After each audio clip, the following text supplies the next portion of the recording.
بسم اللہ الرحمن الرحیم. Welcome to my YouTube channel NADRA digital Pakistan. دوستو آج ہمارا موضوع ہے کہ بے فام اور برتھ سرٹیفکیٹ میں کیا فرق ہے. اکثر لوگ ان دونوں کو ایک چیز سمجھ لیتے ہیں.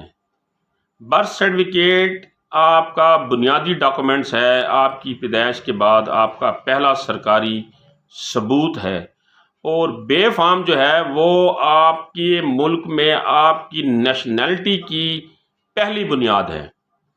اب برتھ سرٹیفکیٹ بنوانے کے لیے آپ کے پاس کون سے ڈاکومنٹس ہونے چاہیے، اس کی نارمل ارجنٹ فیس کیا ہے، اور اپلیکنٹ کون بن سکتا ہے، اور برتھ سرٹیفکیٹ کون ایشو کرتا ہے.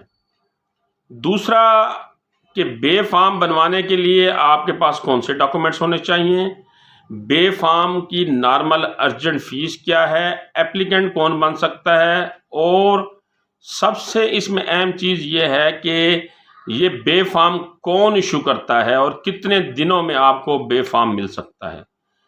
تو اپنے موضوع پہ جانے سے پہلے میں آپ سے یہ ریکویسٹ کرتا چلوں کہ اگر آپ میرے چینل کے اوپر نئے آئیں تو برائے مہربانی میرے چینل کو سبسکرائب کریں اور بیل آئیکن کو دبا دیں تاکہ ہر آنے والی نئی ویڈیو کا نوٹیفیکیشن آپ کو موصول ہوتا رہے. تو پہلے ہم ڈسکس کر لیتے ہیں برتھ سرٹیفکیٹ. جب بچہ پیدا ہوتا ہے تو جس ہاسپٹل میں، جس بچہ زچہ سینٹر میں یا جس سرکاری ہاسپٹل میں وہ پیدا ہوتا ہے تو ڈسچارج سلپ میں بچے کی پیدائش کا اندراج ہوتا ہے کہ یہ فلاں ڈیٹ کو یہ بیبی ہمارے پاس پیدا ہوا ہے، اس کے والد کا نام یہ ہے، والدہ کا نام یہ ہے. تو وہ جو سلپ ہوتی ہے وہ آپ نے لینی ہے، یا آپ کے پاس بچوں کے ٹیکوں والا اگر کارڈ ہے تو وہ آپ نے لینا ہے. بچے کی پیدائش سے لے کر 60 دن تک نارمل اندراج ہوتا ہے، اور یہ ڈاکومنٹس لے کر بچے کی والدہ کی شناختی کارڈ کی کاپی، بچے کے والد کے شناختی کارڈ کی کاپی یہ آپ نے لینی ہے، اور متعلقہ یونین کونسل میں جانا ہے، وہاں سے پیدائش کا فارم لینا ہے. فارم آپ نے فل کرنا ہے، فل کرنے کے بعد اس کو تصدیق کروانا ہے گریڈ 18 کے آفیسر سے، اور وہ فارم آپ نے متعلقہ یونین کونسل میں سبمٹ کر دینا ہے. اس یونین کونسل کا سیکٹری 7 یوم کے اندر آپ کو برتھ سرٹیفکیٹ ایشو کر دے گا.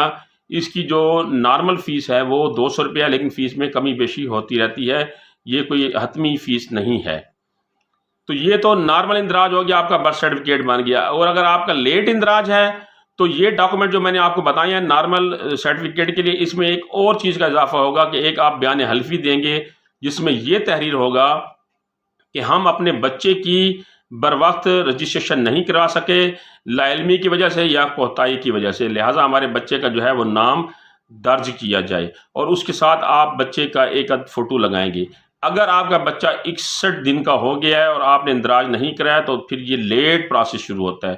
تو لیٹ پروسیس 61 دن سے لے کر 7 سال کا پیریڈ ہے، اس تک آپ کا لیٹ اندراج ہوگا. اور 7 سال سے اوپر اگر آپ کا بچہ ہو گیا ہے تو پھر یہ کورٹ کیس ہے، کورٹ میں آپ کو جو ہے وہ ایک کیس کرنا پڑے گا، اور ادھر سے کورٹ سے آرڈر کے مطابق آپ کو برتھ سرٹیفکیٹ ایشو ہوگا. اس کی جو فیس ہے وہ 200 روپیہ اس کی نارمل فیس ہے، اور لیٹ اندراج کی جو ہے وہ 300 روپیہ فیس ہے. تو اگر آپ کا لیٹ اندراج ہے تو اس کی 300 روپیہ فیس ہے، لیکن یہ حتمی نہیں ہے، اس میں رد و بدل ہوتا رہتا ہے.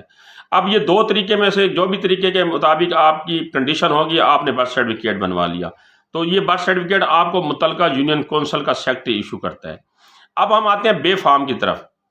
آپ نے پاکستانی نیشنلٹی کے لیے اپلائی کرنا ہے. جب آپ کا بے فام بن جائے گا تو آپ پاکستانی شہری ہو جائیں گے. پہلا جو برتھ سرٹیفکیٹ ہے وہ آپ کی پیدائش کا سرکاری ثبوت ہے. دوسرا سرٹیفکیٹ جو آپ لینا چاہ رہے ہیں جسے چائلڈ رجسٹریشن سرٹیفکیٹ کہتے ہیں، بے فام کہتے ہیں، وہ آپ کی پاکستان کی نیشنلٹی کا پہلا جو ہے وہ بنیادی ثبوت ہے. تو آپ نے بے فام کے لیے اپلائی کرنا ہے. آپ کے پاس کمپیوٹرائز برتھ سرٹیفکیٹ ہونا چاہیے، والدین کے شناختی کارڈ کی کاپیاں ساتھ لگیں گی، اور والد یا والدہ میں سے کوئی ایک بندہ نادرا کے دفتر میں جائے گا اور بے فام کے لیے اپلائی کرے گا.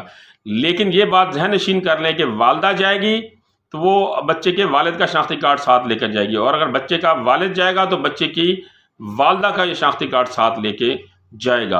اور وہاں آپ کا جو ہے بے فام کا پروسیس جو ہے وہ اب جو نمائندہ بیٹھا ہوگا وہ شروع کر دے گا اس ڈاکومنٹس کے عوض. اس کی جو نارمل فیس ہے وہ 50 روپیہ ہے، اور ارجنٹ فیس 500 روپیہ ہے. تو نارمل جو آپ کو بے فارم ہے وہ 10 سے 15 دنوں میں ملتا ہے، اور ارجنٹ فارم آپ کو 2 سے 3 دنوں کے اندر وہ ایشو کر دیتے ہیں. تو بے فارم اور برتھ سرٹیفکیٹ میں نے آپ کو واضح فرق تفصیل سے سمجھایا، اور ان کے بنوانے کا طریقہ کار بھی بتایا، اس میں کون سے ڈاکومنٹ ضرورت ہیں وہ بھی بتائے. تو اس بارے میں اگر آپ کو کوئی بات سمجھ نہ آ رہی ہو، کوئی سوال آپ کے ذہن میں ہو تو آپ مجھ سے پوچھ سکتے ہیں۔ اگلی اس طرح کی معلوماتی ویڈیو تک مجھے اجازت دیجیے گا۔ اپنا خیال رکھیے۔ اللہ نگہبان۔